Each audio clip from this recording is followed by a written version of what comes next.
My daughter's voice was calm when she called me that morning. "Mom, we're leaving for Europe tomorrow.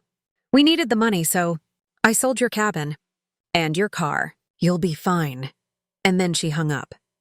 The silence that followed wasn't ordinary. It wasn't the comforting hush of dawn when the birds are still waking, nor the quiet of late evening when the town settles into itself. This silence was heavy, suffocating, the kind that presses against your ribs until you can't tell if it's grief or anger filling your chest. I stared at the phone in my hand, and then at the old photograph on the wall. Richard was there, forever frozen in his favorite sweater, Samantha perched on his shoulders, her tiny arms outstretched as though she could catch the sky. They were both laughing. I couldn't remember what the joke had been, but I remembered how it felt, like sunshine spilling into the room. Now the photograph mocked me with what was gone. I am Evelyn Carter, 72 years old, retired schoolteacher, widow. My life after Richard's death had shrunk into patterns of small, careful routines. I lived by teaspoons, one for the tea at dawn, one for the sugar.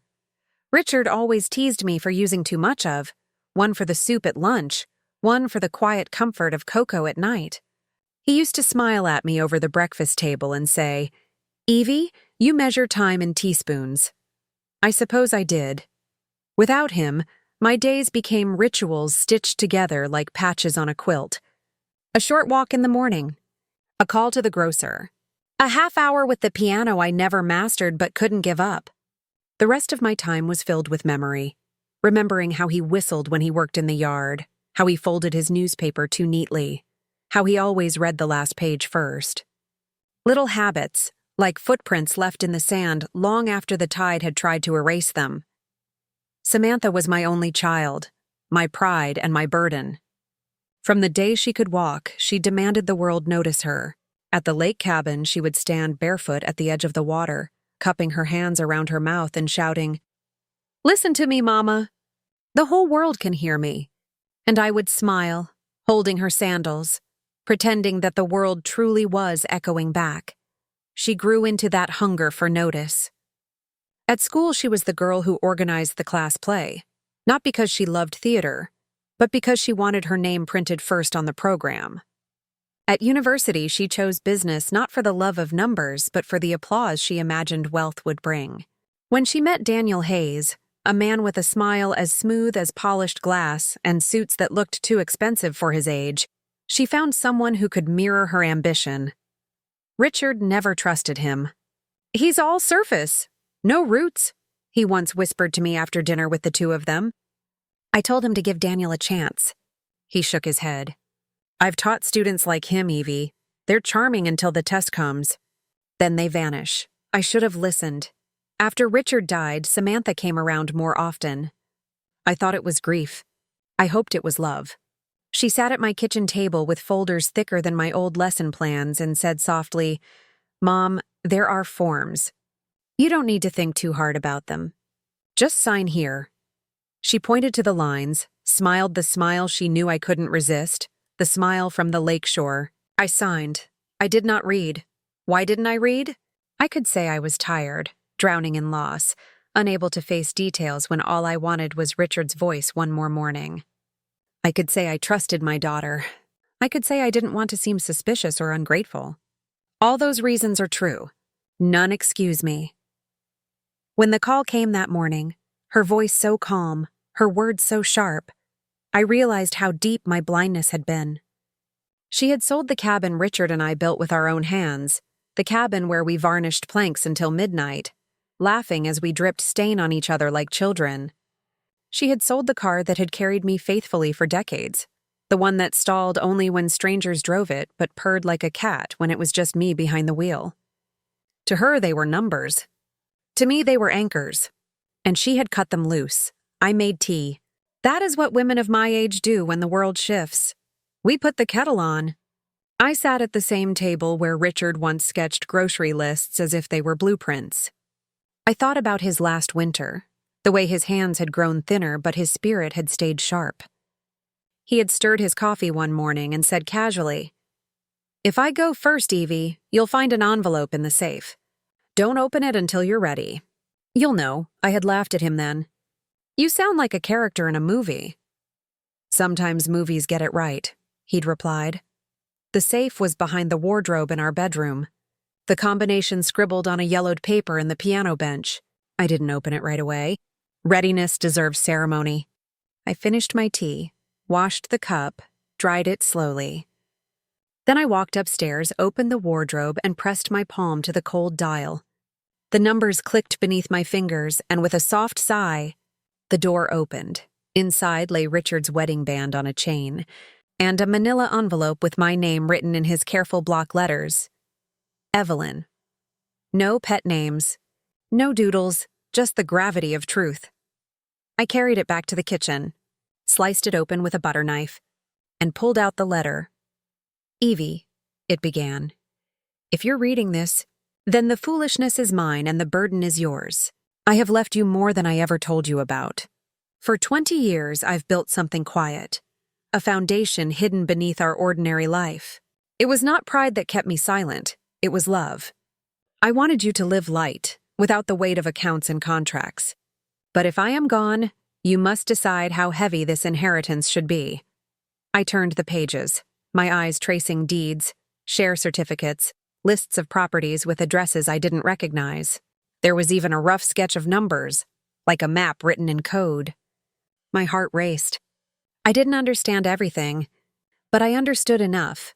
Richard had left me not scraps but an empire, and at the bottom, in the smallest print, a line that made my hands shake. Carter and Field Holdings, owner of the building where Samantha and Daniel lived.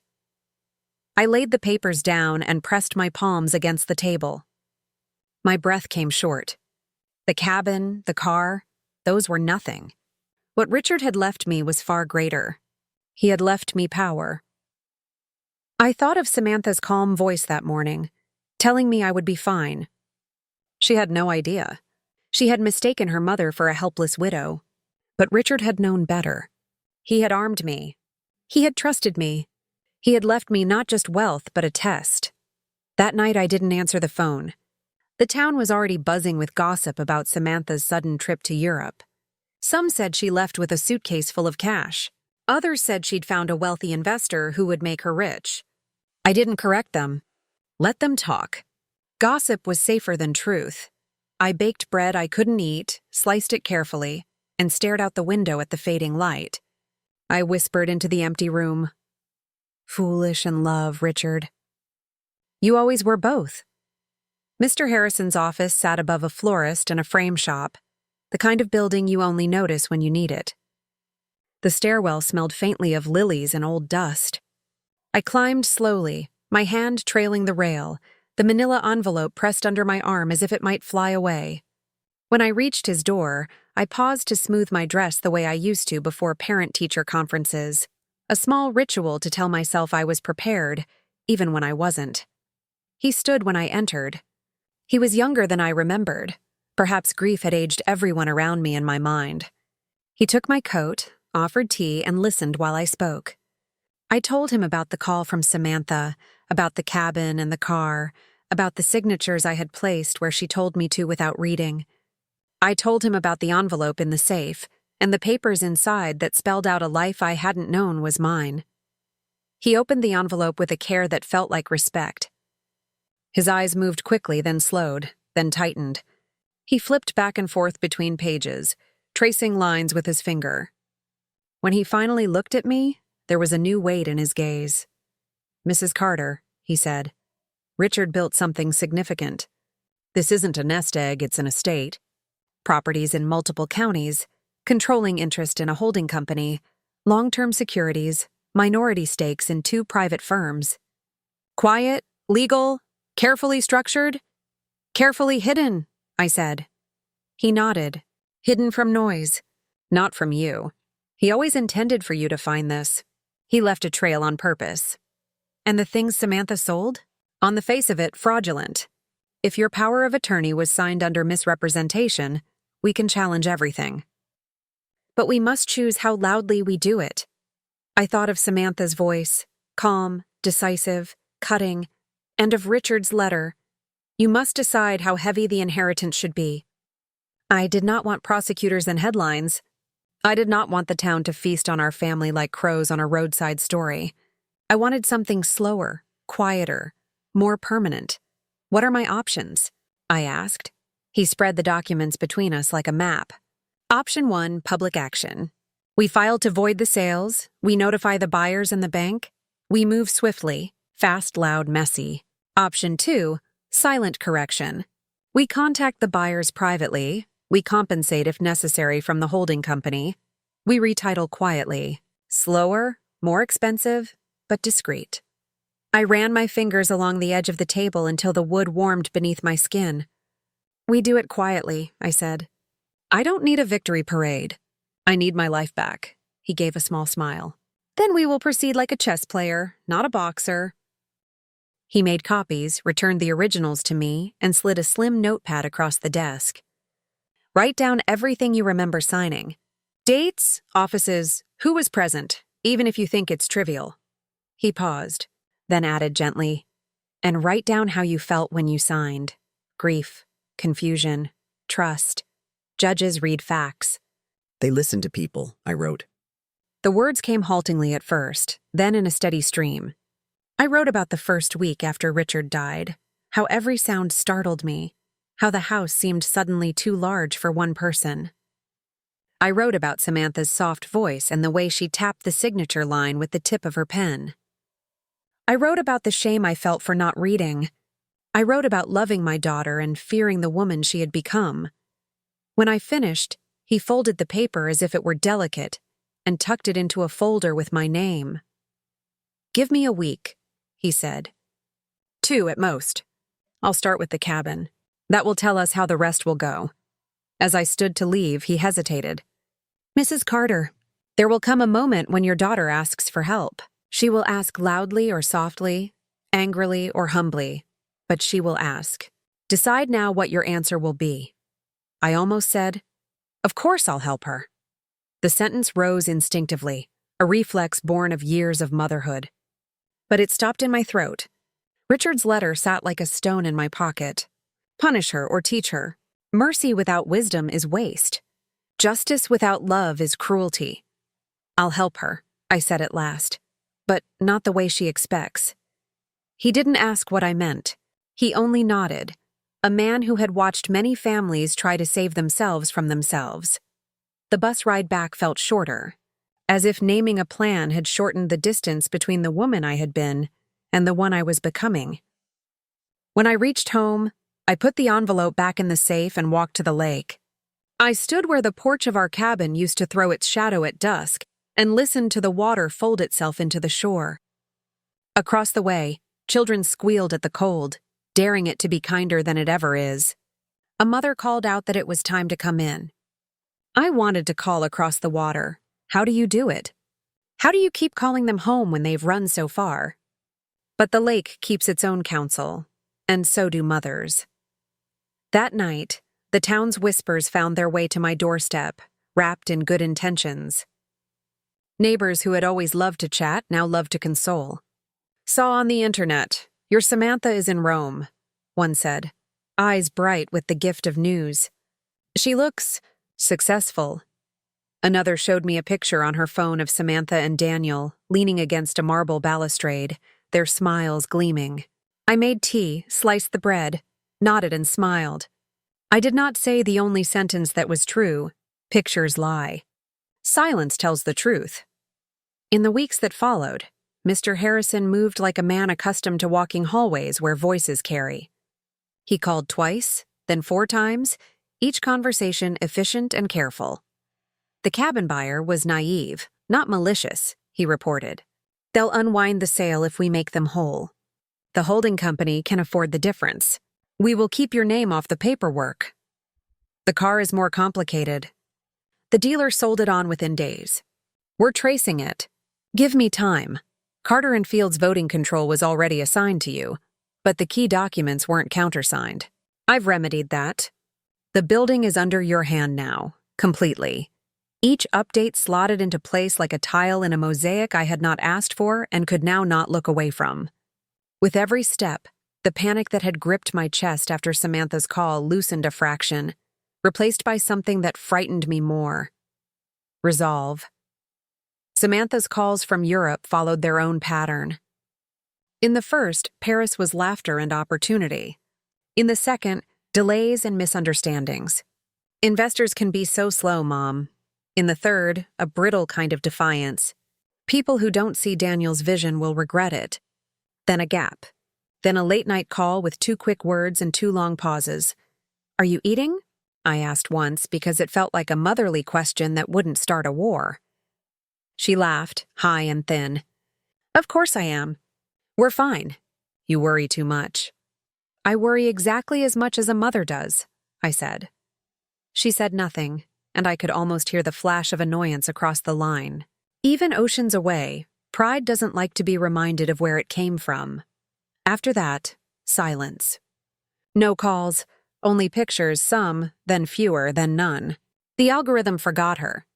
Real life had found her. Mr. Harrison called early one morning. "The car has been located.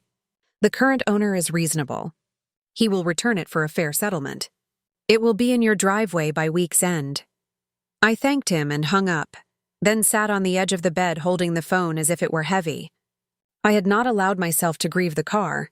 It was only metal, only paint, only an old engine that coughed in winter. Yet when I saw it 2 days later sitting straight and stubborn under the maple tree, my throat closed and I had to grip the porch rail.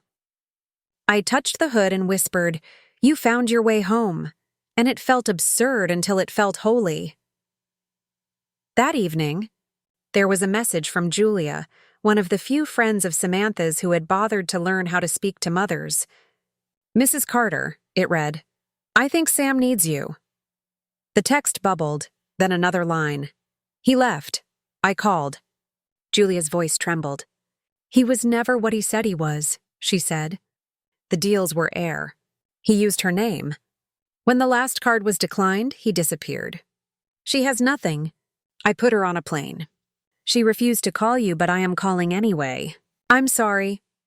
"Thank you," I said, because there was no other sentence gentle enough to hold the moment.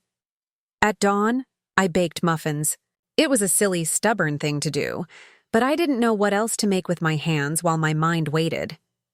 By afternoon, the taxi pulled up and I saw her through the window, a woman shaped like my daughter but carrying a stranger's weight. She stood on the path for a heartbeat, then 2, as if asking permission from the air. I opened the door and stood aside. "Mom," she said, and then didn't know what to say next. I led her to the kitchen without touching her. The muffins sat cooling like a children's book illustration of comfort. She stared at them, at the steam, at the knife beside the butter, and I saw the moment her pride measured itself against hunger and lost. She ate slowly, as if ashamed of needing anything. We didn't speak about Europe that first night. She slept in the spare room with the door cracked open the way she had as a child after bad dreams. I sat in the hallway for a long time, listening to the even rise and fall of her breath, and told myself that breathe in, breathe out is also a plan. In the morning, she found me on the porch. "I can't go back there," she said. "The building. The management says there's a notice." I tried to talk to them. They wouldn't listen. "What notice?" I asked, my voice careful. She handed me a crumpled paper I recognized the way a person recognizes their own handwriting in a forged note. Eviction, 30 days, non-compliance, arrears. Signed by Carter and Field Holdings. "I see," I said, folding it as if it were any letter and not a chord struck at the exact pitch of a plan. "They can't do this," she said. I'll get a lawyer. I'll explain." "With what money?" I asked softly. She looked away. "I thought Daniel—" She stopped, the name catching like a burr in her throat. "I'll find work," she said quickly, as if speed could glue a life back together. "Then do," I said. She stared at me as if waiting for the softness that had always arrived on cue. When it didn't, she nodded once, a small bow to a rule newly discovered. That week, she took the kind of jobs that require showing up and saying yes. She poured coffee with hands that had once worn diamonds, mopped floors that did not gleam under chandeliers, learned to count tips instead of followers. Each night she came home quieter, a woman measuring herself in teaspoons against a day that had swallowed her. At first, she hid the worst of it the way pride always does, behind tired jokes and the insistence that this was temporary, that she was only between versions of herself. Then the letters began to arrive from banks with stiff fonts and moral certainty, and hiding became impossible. She opened them at the table, eyes moving left to right, like a swimmer counting strokes.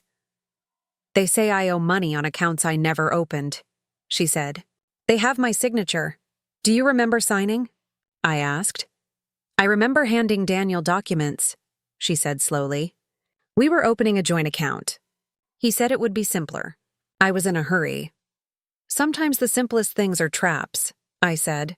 "Are you saying this is my fault?" Her head snapped up, the old heat flaring. "I'm saying he used your trust," I answered. "And you gave it freely." She stared at me, the defiance fading. "What do I do?" The question hung between us like laundry on a line, ordinary and exposed. I did not answer. Not yet. Some answers, given too soon, become permission to repeat the question forever. 2 days later, she came home early, eyes swollen and raw. "They called me a fraud," she whispered. "At the bank. They think I knew. They said the evidence points to me." The man in the suit said, "Intent is hard to prove, Ms. Carter." Then he smiled. She let out a sound I had heard only once before, when she broke her arm falling from a swing. "What do I do?" she said again, and this time it was not a demand, but a plea. I touched the chain around my neck, the circle of Richard's ring warm against my skin. He had asked me to choose. I could save her with a phone call, a check, a confession of ownership. Or I could save her by letting her stand in the cold until she learned where warmth comes from. "Come with me in the morning," I said. "Bring every letter. Wear shoes you can walk in." She didn't ask where. Pride had finally given up its right to know. The city bank was colder than it needed to be, the air-conditioned kind of chill that makes you feel small. We sat opposite a woman with clean nails and eyes like polished stones.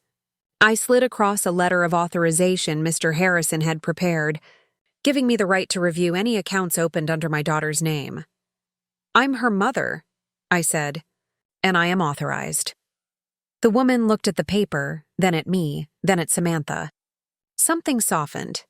Perhaps she had a mother somewhere who kept lists and worries in the same drawer. She fetched files. We read. There it was, a trail of signatures that looked too neat, too similar. Pages where the pen did not pause where Samantha's hand would have. Applications initiated from a device that did not live in our house. A pattern emerged that even a tired schoolteacher could grade as dishonest.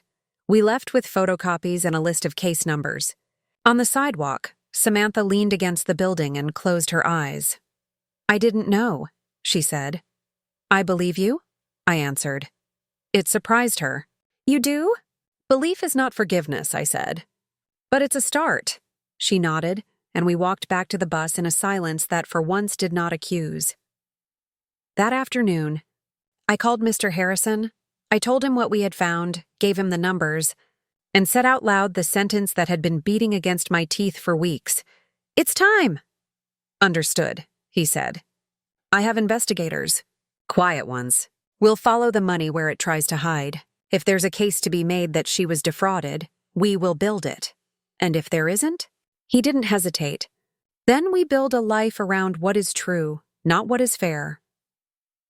When I hung up, I found Samantha at the kitchen table, sorting bills into piles as if arranging paper could tame disaster. She didn't look up. "I can sell things," she said, voice flat. "Clothes, a watch, some jewelry." "You can," I said. "But first, you can rest." She let out a breath that sounded like surrender and nodded. That night, when the house had settled and her door was closed, I took Richard's letter from the safe and read it again. The lines had not changed, but I had. Each sentence now cut along a groove laid by the past few weeks. "You must decide how heavy the inheritance should be." I had thought he'd meant money. He had meant judgment. In the morning, before she woke, I took a bus alone to a building where the air smelled of cut stone and whispered secrets. A clerk led me down a corridor to a small metal door and set a box upon a table.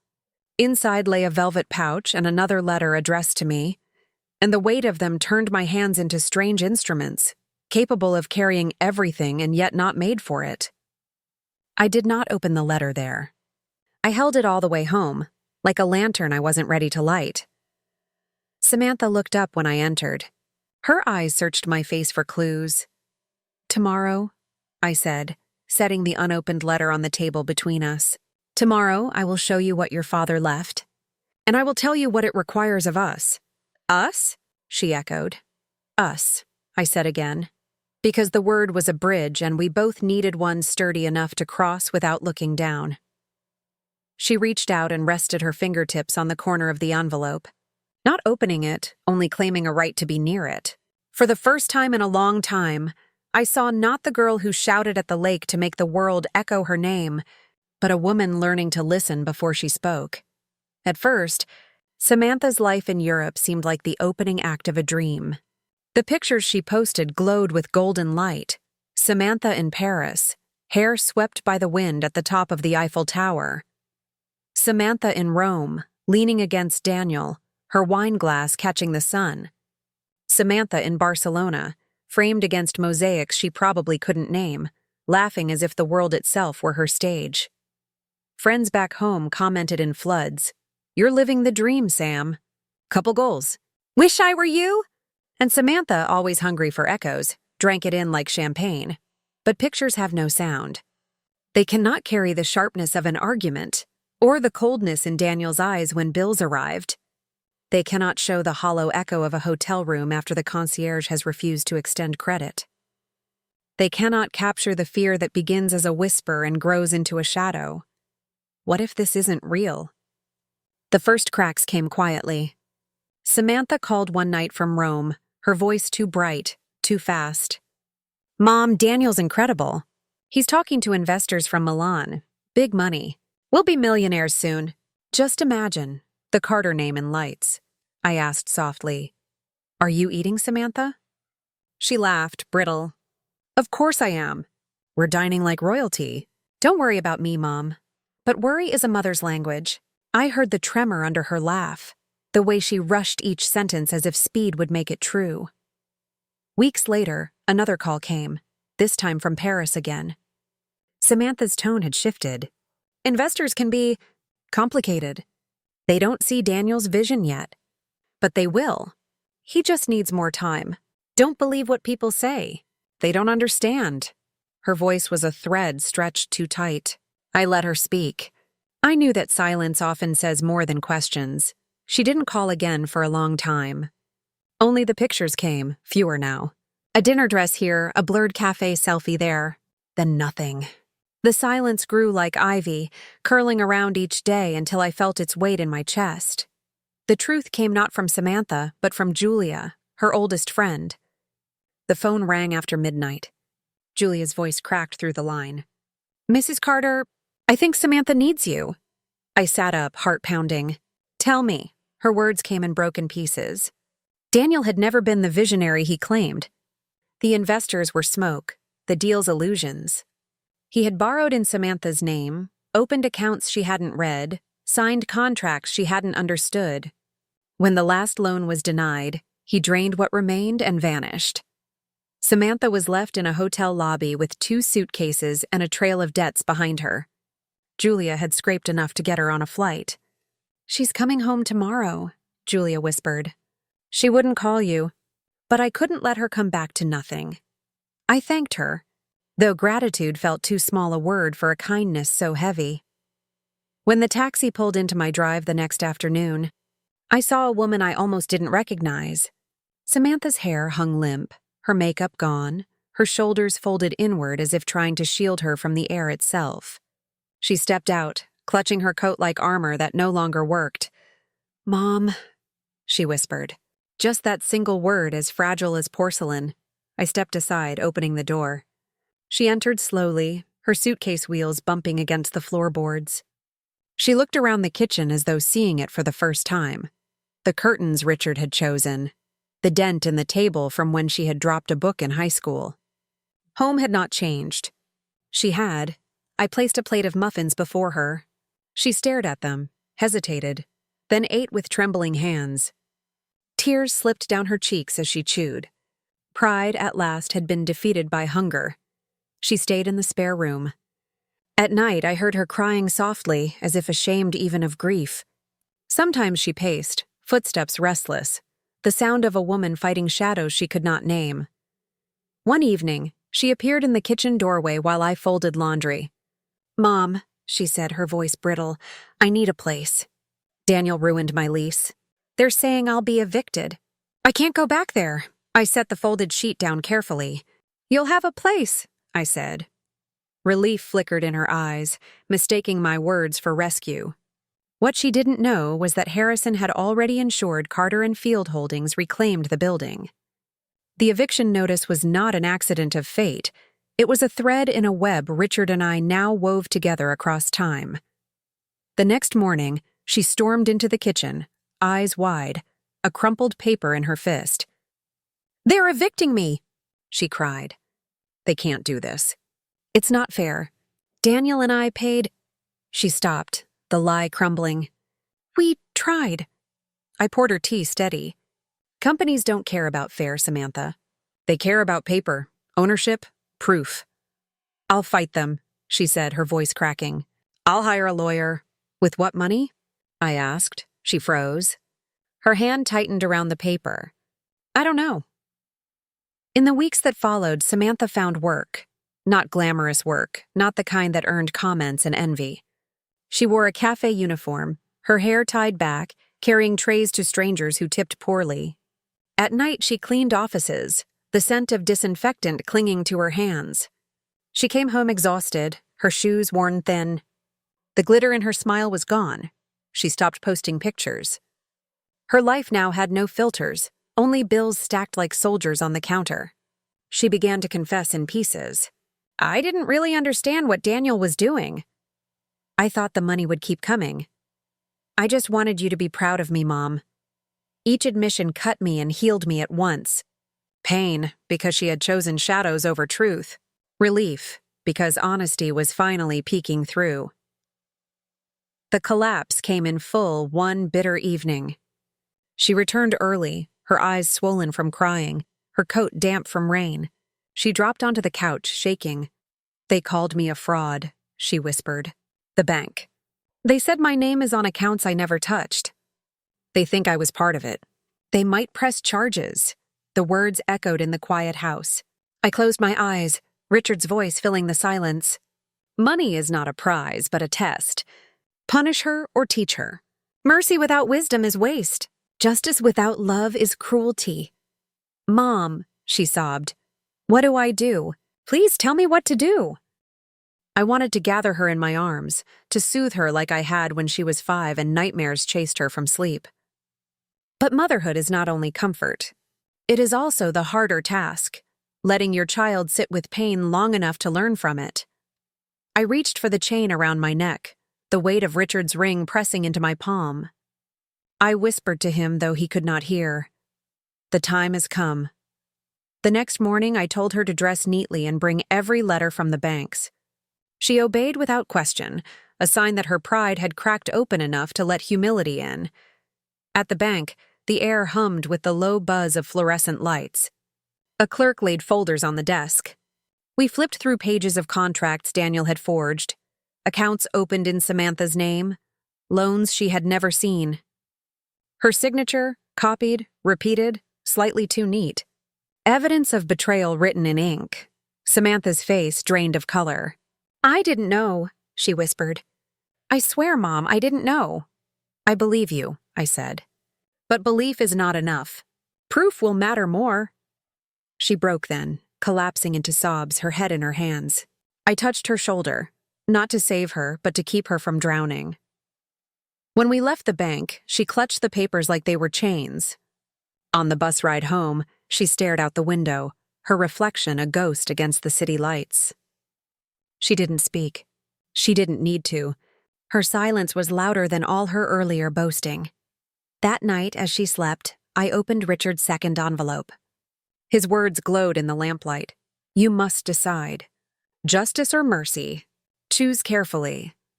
I folded the letter, slid it back into the pouch, and sat in the quiet house, heart steady with the truth. The time for confrontation was near. Morning was gray when I decided it was time. The air carried that kind of chill that slips into your bones and refuses to leave. The kind that reminds you some choices will not wait for sunshine.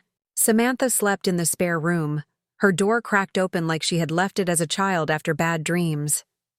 I stood in the hallway, watching the sliver of her shadow move restlessly.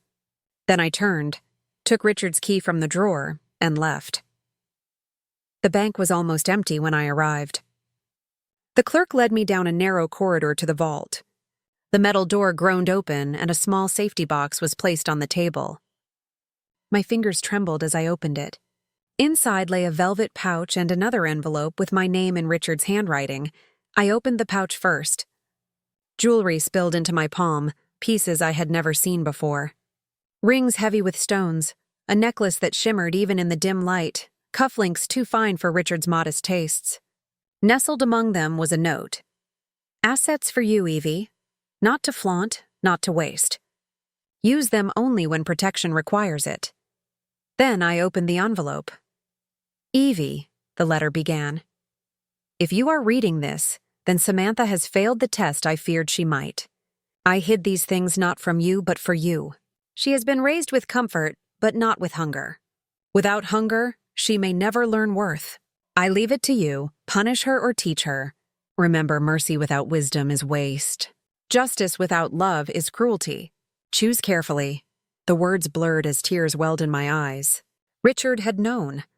He had seen further than I ever dared. He had left me not only wealth but power, and with it, the burden of choice. I closed the box, slipped the letter into my bag, and returned home. Samantha was waiting in the kitchen, a cup of tea untouched before her. Her eyes were red from sleeplessness, her hands twisting in her lap. "Mom," she whispered, "I think they're going to arrest me. They said my name is on everything. I'll lose everything." I sat across from her, studying her face. For years I had seen only pride and hunger for applause. Now I saw a child again, broken, scared, clutching at whatever piece of her mother's strength she could reach. "Do you trust me, Samantha?" I asked.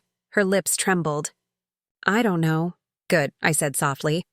"Because trust has to be earned." She looked startled, but didn't argue.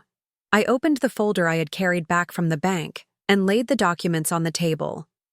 Property deeds, share certificates, proof of Daniel's fraud, and at the top, the eviction notice she had received weeks ago. Her eyes widened as she flipped through the pages. "What is this?" "This," I said, my voice calm, "is everything your father built. Everything you thought you could sell. Everything you nearly destroyed." She stared at me, horrified. "You own it? All of this? The building? The properties?" "Yes," I answered. "I've owned them longer than you realized. Your father gave them to me, not to you. He knew this day would come." Her tears fell fast now. "Why didn't you tell me? Why let me suffer like this?"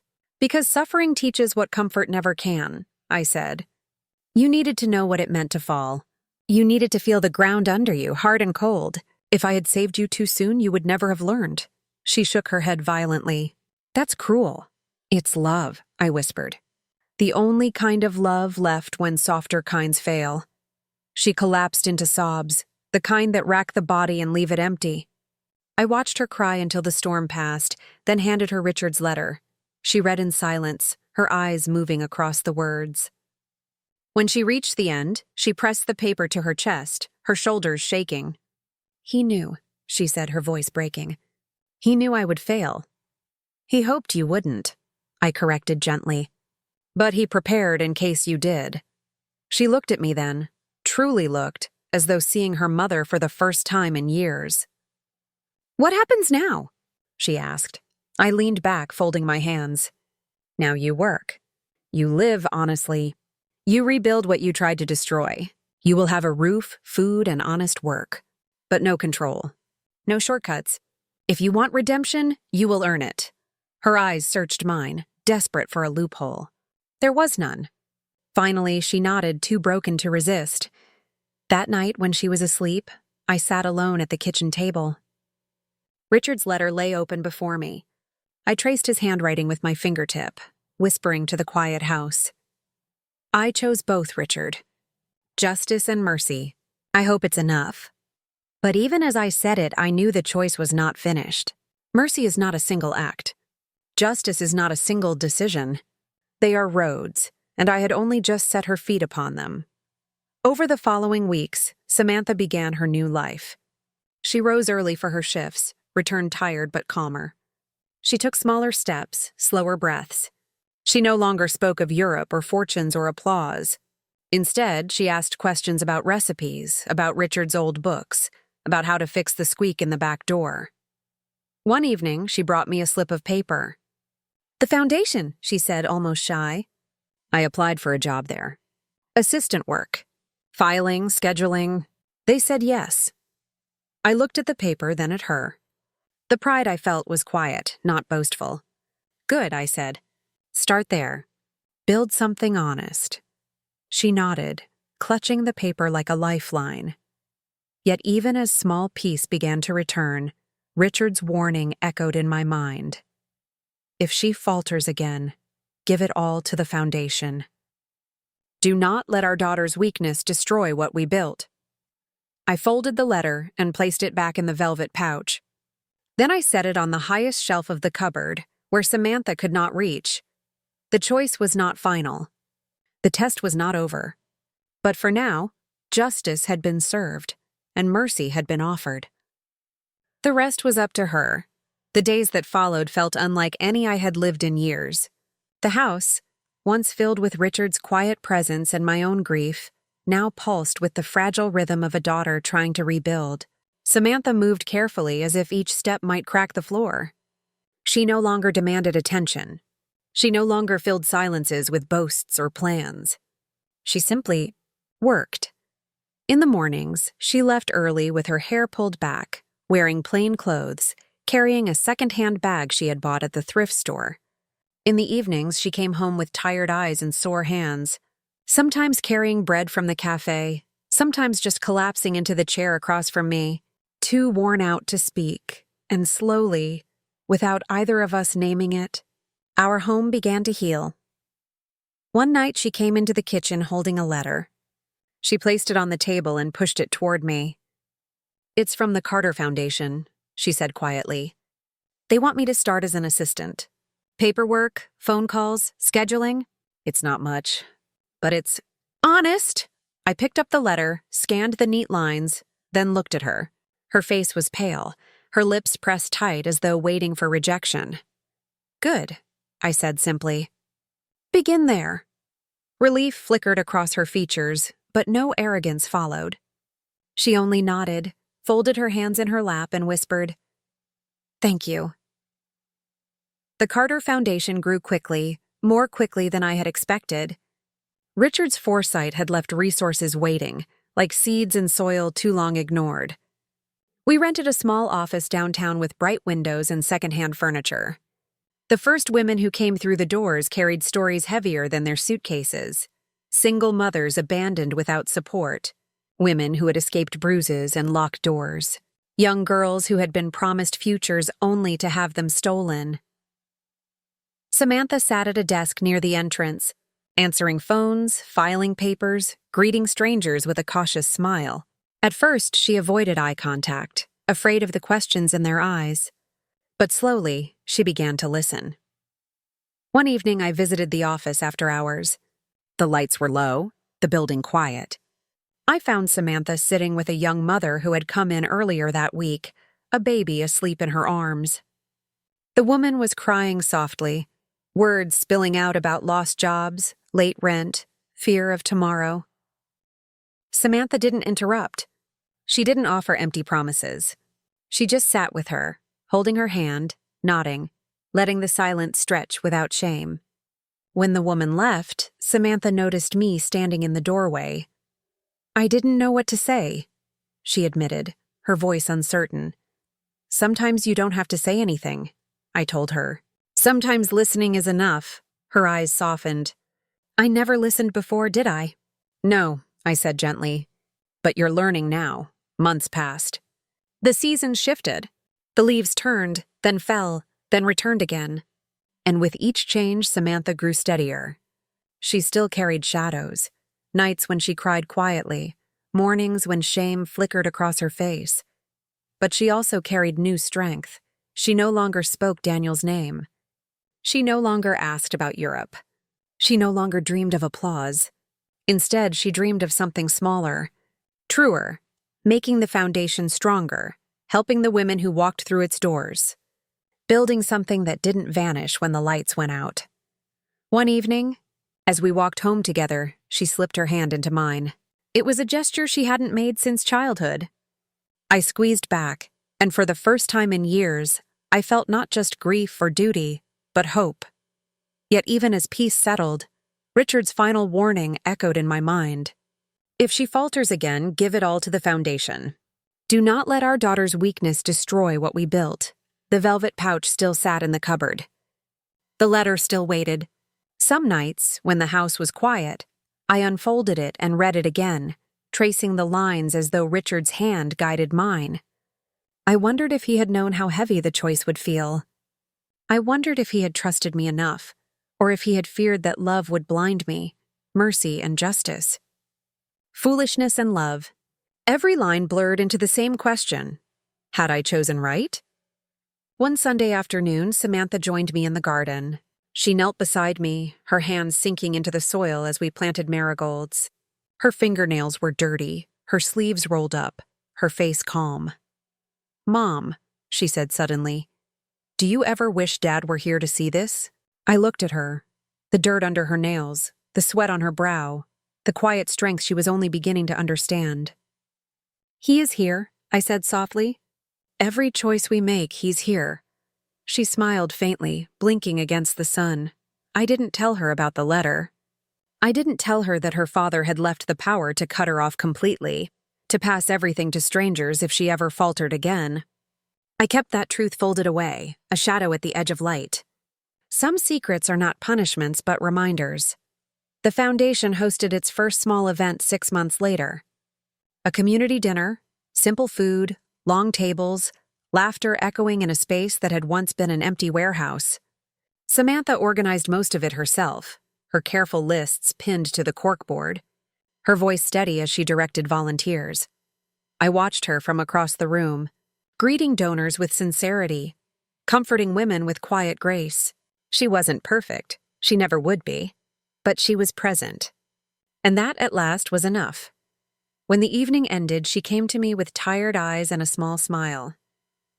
"Did I do all right?" she asked, like a child showing a report card. I cupped her cheek and nodded. "Yes, Samantha. You did more than all right. Still, the questions remain. I lie awake some nights, staring at the ceiling, hearing Richard's voice. Punish her or teach her? Did I do both? Did I choose mercy wisely, or did I let love soften me too much? Will she stay steady, or will she stumble again? I cannot know. So I leave the question with you, listening now to my story. If your own child betrayed you, sold your memories, broke your trust, left you with nothing, would you forgive? Would you punish? Or like me, would you try to do both?